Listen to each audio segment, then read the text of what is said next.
Adesua was a young and beautiful woman who lived in the city with her wealthy husband and 2 kids. She had just finished her secondary education when she met and married the very wealthy man, Obinna.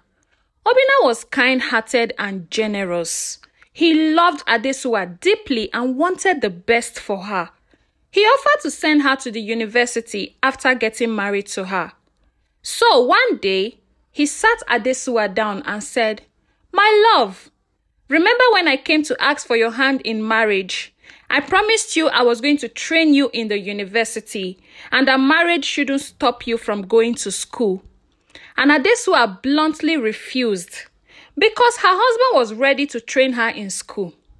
But she replied Obinna and said, "My husband, I don't think there is need for me to go to school anymore.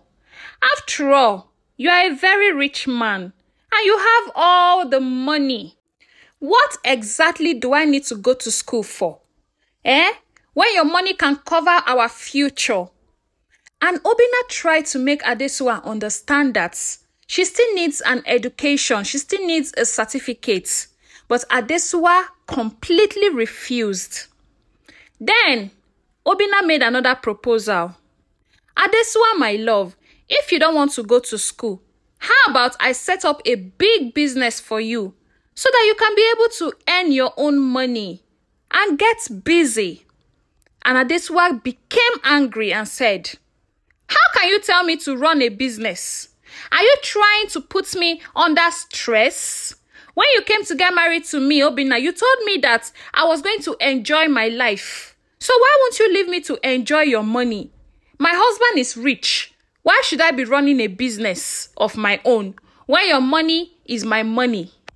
Obinna, realizing that Adesua was not ready to go to school or even start a business of her own, decided to just let her be and placed her under allowance. Adesua started enjoying her husband's wealth. She bought expensive clothes, traveled to beautiful places, and never worried about money. Despite her lavish lifestyle, Adesua was a good wife too. She took care of Obinna and their children with so much love and attention. She also made sure Obinna sent money to his family in the village regularly. Adesua had a friend called Nene. One day, Nene told her friend Adesua, "Adesua, I'm happy for you that you are married to a wealthy man and you are doing very okay. But I don't like the way you spend money lavishly. At least save some money. You can't keep spending money unnecessarily on things that you will not use. How about saving some money in the bank just in case?" And Adesua responded to Nene, "Nene, what do you mean by I should be saving money? Do you know the kind of money my husband Obinna has? My husband is a very wealthy man. He has so much money. So what amount of money do you think I can save in the bank that will measure up to the kind of money my husband gives to me? There's no need of saving. I'm okay like this." Nene tried to make Adesua see why saving money was very important.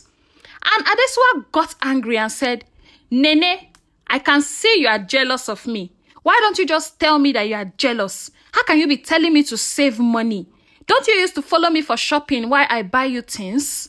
I can see it's because I'm always sending things to you and buying you things when I go out. That is why you have the guts to tell me to start saving money, Nene. If you don't want this friendship anymore, just tell me." And Nene, in order to maintain peace, kept quiet and never mentioned anything about saving money to Adesua again.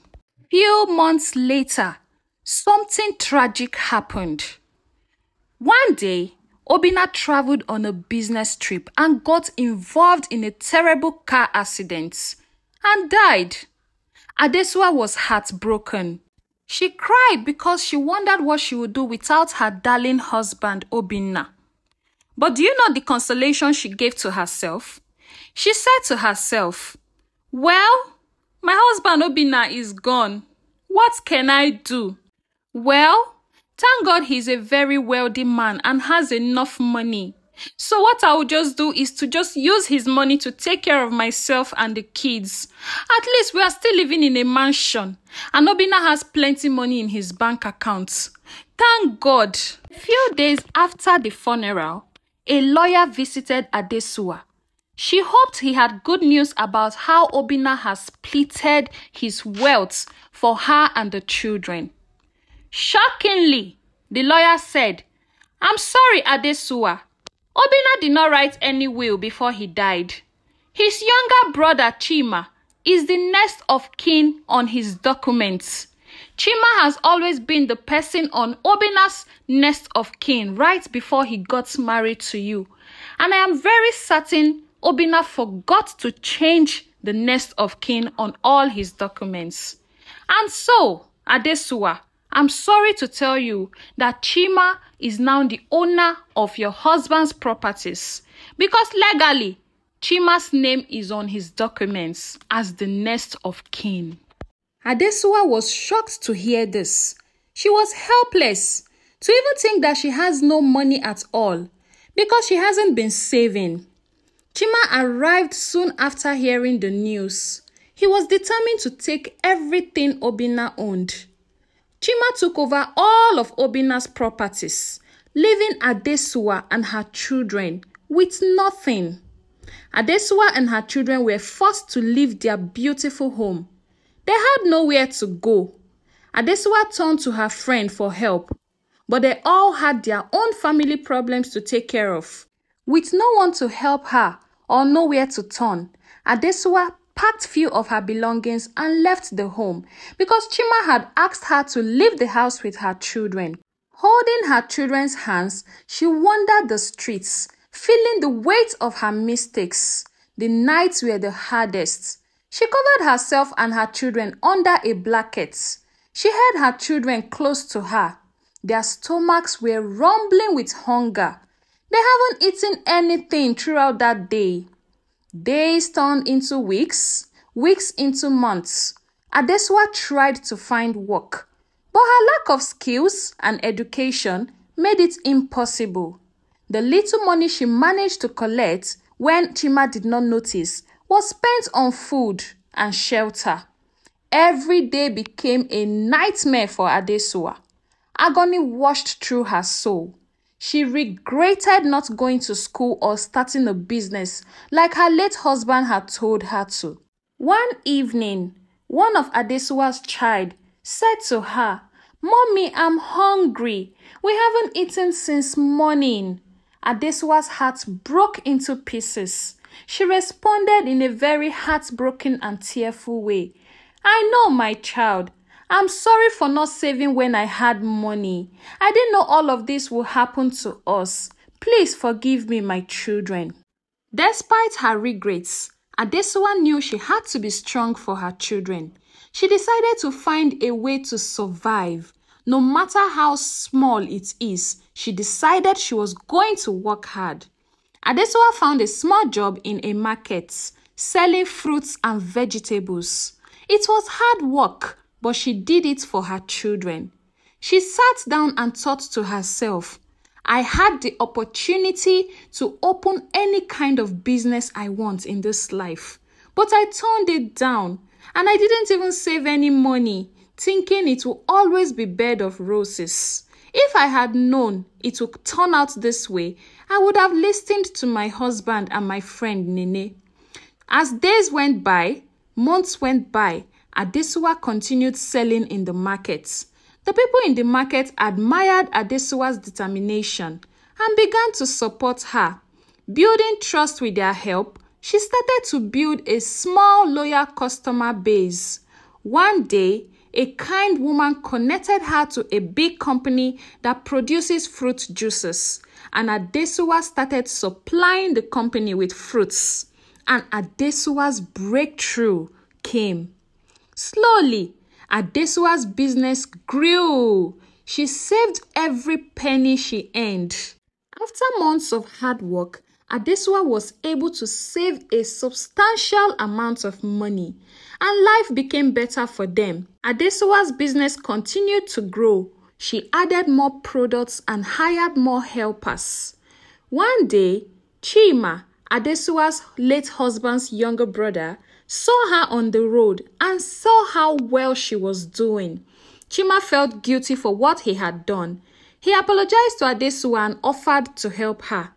Adesuwa forgave Chima. She knew holding on to anger wouldn't help her children. Chima helped Adesuwa expand her business even further, and they became good friends and partners. Adesuwa started to educate other women in the markets, teaching them about business and savings. She became a role model for many young women. They looked up to her for strength and wisdom. Adesuwa's children excelled in school. They were proud of their mother and worked hard to make her proud. And her business continued to strive. She never stopped sharing her story of loss, resilience, and success. People were moved by her journey. Adesuwa's story continued to inspire young women to pursue education and independence. Thank you so much for watching my story. The moral of this story is it teaches us the importance of education, hard work, and resilience. No matter what life throws at us, we can overcome it with determination and kindness. My name is Onyi of Onyi Stories and Folktales. I hope you were able to learn a lesson from Adesuwa's story. Thank you so much for watching. And please, if you haven't subscribed to my channel, this is me pleading with you. Please click on that subscribe button so when I post more interesting stories, you will get to see them. I appreciate you. I appreciate your time. I do not take your support for granted. See you in my next video. Bye-bye.